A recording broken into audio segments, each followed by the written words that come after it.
Cabinet બેઠકમાં પ્રધાનમંત્રી નરેન્દ્ર મોદીનું અભિવાદન. સૌથી લાંબા સમય સુધી પ્રધાનમંત્રી બનવા બદલ મંત્રીઓએ કર્યું સ્વાગત. પીએમના સન્માનમાં પ્રસ્તાવ થયો પાસ.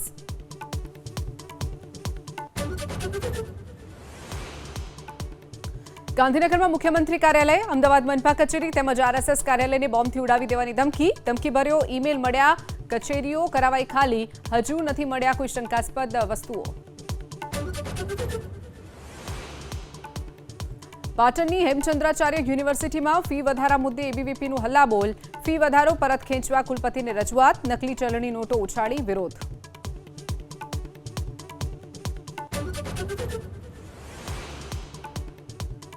રાજકોટના સિવિક સેન્ટરમાં મેયરની સરપ્રાઇઝ વિઝિટ. અરજદારોએ સર્વર ડાઉન હોવા અંગે કરી રજૂઆત. અવ્યવસ્થા દૂર કરવા અધિકારીઓને સૂચના.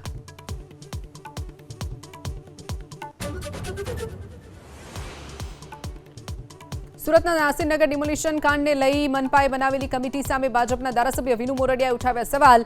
અધિકારીઓને ફરજ મોકૂફ કરવાની કરી માંગ.